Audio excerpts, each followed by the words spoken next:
Bonjour, Madame Betty Monunga. Aujourd'hui, l'organe de presse Onitsha Africa a vraiment l'honneur de recevoir la jeune dame Betty Monunga, qui est donc joueuse de basket dans l'équipe nationale belge. Alors on la reçoit, voilà, nous vous recevons vraiment avec tous les honneurs. Merci. Voilà. Alors on a quelques questions, hein, comme ça nos auditeurs vont apprendre également à vous connaître. Aujourd'hui, donc le sport congolais, quand même, on a remarqué que c'est en train de prendre de l'ampleur. Mhm. Hein. Le sport congolais, je dis, Bien il n'y sûr, a bien pas sûr. encore la Belgique. Et nous voyons également qu'il y a des ressortissants du Congo qui font quand même beaucoup de choses ici en Occident et un peu ailleurs. Alors, pouvez-vous nous parler un peu de vous en tant que joueuse de basket et comment vous êtes arrivée au basket, quelle est votre carrière? Alors, faut savoir que moi, je suis née au Congo déjà. Je suis née au Ok. Congo. Je suis arrivée ici avec ma famille quand j'avais peut-être 2, 3 ans. Donc, je suis née au Congo, mais j'ai grandi ici en Belgique. D'accord. Ma famille est très sportive. Mon papa lui-même était un ancien joueur de basket au Ok. Congo, mais à cause des difficultés auxquelles il a dû faire face, il a dû faire des sacrifices, donc il a arrêté le basket pour nous. Donc, on est arrivé ici en Belgique et moi, de base, je faisais de l'athlétisme et du tennis. Parce que papa, il voulait que je sois la future Serena Williams. Ok. Et tout se passait bien, sauf que un jour, papa a acheté une maison en Flandre. Et donc là, on a déménagé. Et en fait, moi qui voulais continuer l'athlétisme, c'était trop loin par rapport à la maison que papa avait achetée. Donc, j'ai dû arrêter. Mais papa me disait comme quoi il continuait à chercher un club d'athlétisme tout près. Seulement, le seul club qu'il aurait trouvé, c'était en néerlandais. Et moi, j'étais pas encore à l'aise avec mon néerlandais. Donc, finalement, je suis restée 1 an à la maison sans rien faire. Et comme j'ai dit, on est une famille très sportive. Donc, rester à la maison tous les jours, pour moi, c'était pas possible. Donc, papa m'a un peu forcé la main. Il m'a dit, bah, écoute, pourquoi pas essayer le basket? En plus, cette année-là, il y a l'un de mes petits frères aussi qui lui aussi joue au basket. Donc, ils m'ont un peu poussé. J'y poussé parce que c'était vraiment, j'avais pas trop le choix. Donc, je me suis dit, ben, pourquoi pas. J'ai essayé, ça m'a bien plu et voilà, j'y suis toujours. Donc en fait, si je comprends bien, dans un premier temps, vous vouliez plutôt le tennis. Donc, j'ai commencé le tennis, ça se passait bien, mais après, l'athlétisme, en fait, qu'est-ce qui s'est passé? C'est que j'aimais beaucoup faire des courses. Ok. Avec mes voisins, on était très compétitifs et on faisait toujours des courses. Sauf que eux faisaient déjà l'athlétisme, mais pas moi. Et souvent, je les battais. Donc, c'est le papa qui, une fois, est venu toquer à la porte de mon papa, en disant que voilà, je vois que votre fille aime beaucoup courir, donc pourquoi pas essayer. Et c'est comme ça que j'ai commencé l'athlétisme. J'ai fait ça pendant 2 ans, je pense. Et puis c'est là que papa a acheté la maison, on a déménagé. Euh, ok, ok. Et vous vous sentez vraiment sereine de jouer pour l'équipe nationale belge, avec votre petit côté originaire de la RDC quand même? Oui, bien Ouais, sûr, parce que voilà, bon, congolais, je le suis toujours, hein, ouais, malgré que j'ai la ouais. nationalité belge, congolais, bon, ma peau aussi le dit. Ah, Mais c'est un choix que j'ai fait. Pourquoi? Parce que déjà, j'ai grandi ici. ouais. J'ai grandi ici, j'ai appris la culture ici, j'ai fait ma scolarité ici. Et puis, c'est vrai que il y a une période où on me posait beaucoup la question de savoir, bah, Betty, quel pays est-ce que tu veux représenter? Ouais, Et c'est vrai qu'on veut toujours représenter le pays dans lequel on est né et tout ça, mais il faut savoir que les conditions au Congo n'étaient pas bonnes à l'époque. ouais. C'est beaucoup mieux maintenant. Je vois que les choses bougent, je vois que les choses évoluent, mais les conditions ne sont pas bonnes. Et comme j'ai dit, j'ai quand même grandi ici. Donc je me suis dit, ben, en fait, je suis habituée à la manière dont on joue ici, la Ouais. culture et tout ça. Donc je me suis dit, bah oui, je vais représenter les couleurs de la Belgique. Mais ça ne veut pas dire que je laisse mon pays de côté et que je ne suis pas active. Non, non, non, non. J'ai quand même des projets, j'ai des ambitions. Donc voilà, le Congo pour le moment on le voit pas, mais j'y travaille. J'y travaille. D'accord, d'accord. Mais j'ai vu également dans votre parcours que vous avez aussi évolué aux États-Unis. C'est ça. Donc, comme je dis, j'ai grandi ici en Belgique et puis j'ai fini mes études universitaires aux États-Unis. Ok. Donc, j'ai fait 5 ans là-bas, j'ai eu mes diplômes. J'ai pu combiner le sport et les études, qui est un privilège parce que voilà, ici en Europe, c'est très compliqué. Mhm. Souvent, arriver à un certain niveau dans notre carrière, on doit faire un sacrifice. Soit les études, soit le basket. Et Mhm. si on essaie de maintenir les deux, il y aura forcément un moment donné où les études, ben, par exemple, je sais pas moi, si en une année, je suis censée avoir 5 cours, ben, je vais en prendre peut-être un ou deux. Ah ouais. Et donc, au lieu de finir en 4 ans, ben, je peux finir en 6 ans, 7 ans. Que moi, partir aux États-Unis, c'est l'une des raisons pour lesquelles papa m'a permis de pouvoir partir, mais c'était de pouvoir combiner les deux, en fait. Ok. Quand on pense sport aux États-Unis, en général, on voit le basket. Mhm. Est-ce que c'est là-bas que vraiment vous avez eu cette éclosion ou alors Ou, euh, Ça a commencé déjà ma dernière année ici en ouais, Belgique. enfin, si je peux même vous interrompre un peu, il y a le basket, il y a l'athlétisme également. Ouais. Ouais. Bon, l'athlétisme, c'est vrai que c'est connu. Il y a aussi le football américain. Ah oui, oui, oui. Voilà. Mais donc moi, comme j'ai dit, le basket, j'ai commencé parce que papa m'avait un peu forcé la main.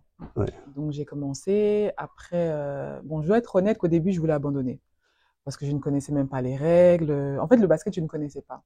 Et pour la petite histoire, j'avais grandi très très vite. Donc tout le monde dans la rue me posait la question, ah, excuse-moi, tu es grande, est-ce que tu joues au basket? Et c'était toujours comme ça. Basket, basket, basket, basket. Donc j'ai commencé, j'aimais pas, je voulais abandonner, je disais à papa que non, moi je veux pas. Et il m'a dit non, Betty, tu peux pas abandonner, au moins termine l'année. Et qu'est-ce qui s'est passé? Donc 3 mois après que j'ai commencé, c'est là que la sélection provinciale, donc de Bruxelles, le coach m'a repéré. Et c'est à partir de là que tout est passé très vite en fait. Donc je suis arrivée en sélection, j'ai été recrutée pour aller dans c'est un centre de formation, donc c'est une académie qui recrute les jeunes talents de la Belgique pour pouvoir faire partie de l'équipe nationale. Donc j'ai été là-bas, mais forcément tout le monde, enfin les autres avaient commencé depuis le plus jeune âge, donc depuis 4 ans, 5 ans, et moi je suis arrivée, j'avais commencé, j'avais quoi, 13 ans, 14 ans. Donc déjà là, il y avait un décalage, et en fait je voulais juste mettre mon talent à l'œuvre dans le sens où moi le ballon je le voulais pas. Donc, vous pouvez faire tout ce que vous voulez, faites donc, amusez-vous. Mais moi, je ne veux pas le ballon. Moi, j'étais là seulement pour défendre, pour prendre les rebonds, donc plus mon côté athlétique. Ouais. Qu'est-ce qui a fait que j'ai le déclic? C'est vraiment ma dernière année à l'académie. C'était une conversation avec une coéquipière à moi qui me disait que non, Betty, tu es bien plus que ça. Mhm. Parce qu'en fait, je me minimisais. Je minimisais aussi ma valeur. Mhm. Comme je disais, moi, je voulais pas le ballon. Mais en fait, l'intérêt du basket, c'est aussi de marquer. Ouais. Et moi, je ne voulais pas ça. Et c'est cette conversation qui a changé en fait la manière dont j'approchais le basket. Et donc, quand je suis partie aux États-Unis, ben là, c'est la manière d'approcher le basket est toute différente. Elle est vraiment différente dans le sens où j'ai dû apprendre à vouloir le ballon, j'ai dû apprendre à vouloir marquer. Et c'est comme ça que je suis devenue la joueuse que je suis aujourd'hui. C'était le déclic en fait, hein. Clairement. Ouais, ouais, Et ouais. ça partait de rien, hein, d'une conversation. Et c'est là que je me suis dit, OK, non, aujourd'hui, là, je veux vraiment bien m'entraîner. Et c'est parti comme ça. Vous n'avez aucun regret d'avoir évolué quand même au basket au lieu de Non, l'athlétisme. non, parce que je me dis que, bon, moi je suis croyante et je Ouais. suis sûre que ça devait se passer comme ça en fait. Parce que déjà, je faisais de l'athlétisme et tout le monde dans la rue me posait la question de savoir si je faisais du basket, avant même que je joue au basket. Donc quand j'ai commencé le basket et que j'ai vu les choses, c'est vrai que il y a des choses, des événements auxquels j'ai vécu Oui. et je me disais que non, le basket, non, c'est trop. Comme j'ai dit, je voulais abandonner plusieurs fois, mais quand je regarde en arrière, je comprends pourquoi j'ai dû passer par ces étapes-là. Et j'en suis très reconnaissante aujourd'hui. Donc le basket, c'était ma destinée, ça devait se faire. Vous pouvez un peu nous expliquer c'est quoi c'est. Bon, il y a plusieurs choses, hein. Par exemple, avant de partir à l'académie, ben moi je voulais abandonner. Je voulais pas, je disais à papa que non, c'est trop compliqué, je suis ridicule, tout ça, tout ça. Et en fait, le jour où j'avais une discussion comme ça avec papa dans la voiture, ça je ne le dirai jamais, il y a un coach qui toque à la vitre. Donc on regarde et papa qui sort et ils ont leur discussion. Mon papa revient dans la voiture et il m'explique comme quoi, ben oui, voilà, c'était le coach de la sélection provinciale de Bruxelles et il me dit qu'il est intéressé par toi. Ben là, forcément, c'est moi qui parlais justement d'abandonner. En fait, j'ai vu ça comme une opportunité, Ah ouais. une issue de secours. Parce que quand j'étais plus jeune, ben, je me connaissais pas, je savais pas ce que je voulais faire. J'avais toujours des petits projets par-ci par-là, mais rien n'était vraiment clair. Mhm. Et en fait, le basket m'a donné ces clartés. Je savais aussi que je voulais quitter la Belgique et Mhm, aller vers d'autres horizons, mais mhm, je ne savais pas comment, je ne savais pas où, je ne savais pas pourquoi. mhm. Que le basket, en fait, m'a permis de pouvoir répondre à toutes ces questions. Donc, j'ai commencé avec la sélection provinciale de Bruxelles, puis je suis partie dans l'académie. Et l'académie, comme j'ai dit, ben, j'étais avec toutes des filles qui avaient commencé le basket très très tôt. Que moi, je suis arrivée, j'étais vraiment comme une parachutée en Ouais, fait. Et ouais. c'est comme ça qu'on me nomme encore jusqu'à aujourd'hui. On m'a même nommé cheveux dans la soupe parce que je suis en fait arrivée dans des endroits par hasard en fait. Par hasard. Bon, moi, je comprends que c'est ma destinée, mais non, il y a plusieurs choses comme ça qui ont fait qui m'ont aidé à me construire en fait. Ouais. Ah oui, mais aujourd'hui, on voit quand même que, allez, si on doit encore un peu parler du Congo, votre pays d'origine, le sport congolais gravit quand même des échelons. Est-ce que vous avez, vous, des projets ou des choses à faire dans ce sens-là? Oui, non, clairement. Bon, après, c'est encore très fragile, donc je vais pas trop m'exprimer là-dessus. Mhm, Mais c'est vrai que pour moi, je réalise de la chance que j'ai eue de pouvoir évoluer dans le basket et expérimenter des expériences que d'autres n'ont pas. mhm. Et je veux permettre à d'autres jeunes, parce que l'Afrique, il y a du talent. Oui, On en a même trop. Le problème, c'est les opportunités. ok. Il y a pas assez de mains tendues pour les aider, pour leur faire comprendre que là où vous êtes, c'est bien, mais il y a encore beaucoup plus grand. Et moi, je veux être l'une des mains, en fait, qui pourrait aider les jeunes, en fait, à pouvoir, ben, déjà travailler à l'école, parce que ça, franchement, je remercie énormément mon papa, Mhm. parce que c'est vrai que j'étais arrivée à un stade où je favorisais énormément le basket par rapport aux études. Mais papa m'a fait comprendre que non, ça va main dans la main. Sans les études, le basket, c'est bien, mais ça n'assure pas la vie. Et c'est ça, en fait, c'est ce que les valeurs que papa m'a inculquées, que je veux aussi aller Oui. propager là-bas en Afrique, en disant que voilà, le sport, c'est bien, mais les études, vous en êtes où? Les études, c'est bon? D'accord. Voilà ce que je vous propose. Je vous propose ça, ça, ça, parce que moi, je l'ai fait et je sais que vous aussi, vous pouvez le faire. Mais c'est vrai que moi, j'ai fait ça, mais je veux que vous fassiez encore mieux. Mhm. Et comme ça, le Congo grandit. C'est très très fort ce que vous dites. Et donc, vous avez déjà un projet concret par rapport à ça? Concret, non, Oui. c'est plusieurs Pour l'instant, projets oui. qui, voilà, qui vont de pair, mais c'est encore très frais. Là, je travaille plus au niveau de mon image aussi, Mhm. parce que voilà, c'est bien de se présenter quelque part, mais il faut aussi avoir une image, il faut avoir un impact, il faut avoir une histoire. Donc là, je travaille beaucoup mon image et je travaille aussi sur les contacts pour voir un peu ben, comment faire. Parce Mhm. que si c'est pour faire un projet ici en Belgique, je connais déjà le pays, le territoire. Mhm. Qu'au Congo, ben voilà, je marche un peu sur des œufs, donc va falloir, je vais devoir avoir les bonnes personnes autour de moi. D'accord, d'accord. Aujourd'hui, par rapport à votre parcours, qu'est-ce que vous pouvez donner comme message à des jeunes qui veulent... est-ce qu'il y a je veux dire, des stratégies appropriées vraiment pour qu'on puisse éclore dans un domaine, un sport quelconque? Stratégie telle quelle, non, j'en ai pas. Parce que la manière dont moi j'ai évolué n'est pas forcément la manière dont mon voisin va évoluer Ok, et n'est même pas la manière dont moi j'espérais évoluer. ok. Moi, je partirais plus du principe où si une personne veut faire quelque chose, savoir Mhm, pourquoi la personne le fait. Parce que moi, par exemple, quand j'avais commencé le basket, ben, j'avais pas spécialement de motivation. C'est parce mhm. on m'a forcé et puis je me suis dit, ben voilà, pourquoi pas. Mais c'est en évoluant que parce que je vais recommencer. Quand je suis arrivée aux États-Unis, j'ai dû faire face à des épreuves où, franchement, j'ai pensé à abandonner. Ok. Et le mot abandonner, c'est revenu beaucoup dans ma C'est quoi ces carrière. épreuves? Vont vous décourager? Ben, c'est pas les gens, mais c'est plus, c'était dur. Ouais. C'était dur. Donc déjà, c'était la première fois que j'avais quitté ma famille, mais c'était vraiment, c'est pas 1 ou 2 heures. C'est pas comme si j'appelle papa et puis papa prend la voiture. Non, non, non, non. Mhm, Là, fallait planifier. Il devait prendre l'avion, le temps qu'il arrive. Donc si j'avais un souci là-bas, ben oui, je pouvais le prévenir, mais c'est pas la première personne que je devais contacter. Donc mhm. il y a plusieurs épreuves comme ça que j'ai dû traverser. Et puis même le sport américain et le sport européen, on peut pas comparer. Ouais. On peut pas comparer. Donc moi, je suis arrivée là-bas, je me suis dit, ok, ben je vais m'amuser. Sauf que non, en fait. Après chaque entraînement, j'étais Expliquez-nous un peu fatiguée. plus encore. Ben, allez, par exemple, avant de commencer la saison, on passe par ce qu'on appelle la pré-saison. Donc la pré-saison, en fait, c'est la remise en niveau, la remise en condition. Parce qu'il y a des gens qui se sont entraînés, d'autres pas, d'autres qui sont un peu plus fit, d'autres moins. Donc les coachs essaient de faire en sorte qu'on puisse avoir une certaine moyenne dans Oui, l'équipe. Donc la pré-saison aux États-Unis, pour moi en tout cas, elle a duré 6 semaines. Ça veut dire qu'en fait, pendant 6 semaines, c'est camp militaire. Dans le sens où on a des entraînements tôt. L'entraînement le plus tôt que j'ai eu, c'était à 4h30 du matin. ok. Mais ça veut dire que 4h30, on commence.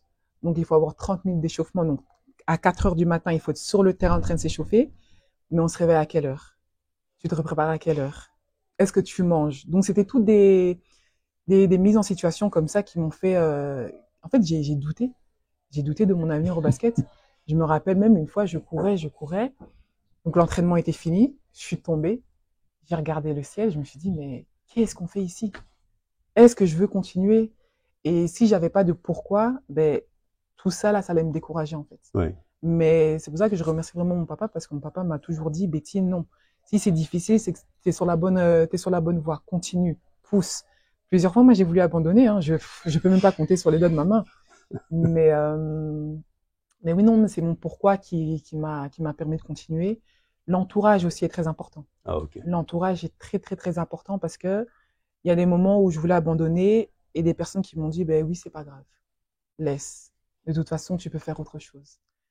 Et c'est vrai que quand on est dans un moment de faiblesse, ben, ça nous intéresse tout ça parce qu'en fait, ça nous réconforte Oui, de notre pensée. Sauf qu'en fait, non. Il faut continuer. À part si vraiment on voit que voilà, là, la route, elle est vraiment complètement bloquée. Mais mon papa et certains membres de ma famille m'ont vraiment poussé à continuer. Et ça, c'était très important pour moi parce que si je les avais pas, oui, je serais pas ici aujourd'hui. Le basket, je pense oui. pas que je le pratiquerais encore. Donc, je dirais le pourquoi, l'entourage Mhm, et surtout la discipline. ok. La discipline. Parce que la motivation, on l'a tous au début. Et c'est pour ça qu'on a des programmes, on a des plans, on a des objectifs. Mais la discipline va nous permettre de pouvoir continuer. Ok. Parce que parfois, on est fatigué, on n'a pas forcément envie de se lever, on n'a pas Mhm. forcément envie de s'entraîner. Mais si on est discipliné à faire ce qu'on a dit qu'on allait faire, ça va aller tout seul. D'accord. J'ai cru comprendre, si ma mémoire est bonne, qu'il y a quand même dans votre parcours aussi une dimension spirituelle. Ouais, Ok. ouais. Parle, parlez-nous un peu de ça. Bon, déjà, bon, ça veut rien dire, mais j'ai grandi dans des écoles catholiques, Ok. donc chrétiennes. Donc déjà, voilà, j'avais appris l'histoire de Dieu, tout ça, tout ça. Mais j'ai eu ma propre expérience. Et je pense que c'est comme ça qu'on débute vraiment dans la foi. Mhm. J'ai eu ma propre expérience. J'ai commencé à devenir croyante euh, de manière sincère après certaines de mes expériences. Et ça Et aide aussi dans des choses pratiques, comme dans le non, sport et clairement, Ok. clairement, parce que ben, il faut avoir la foi en fait.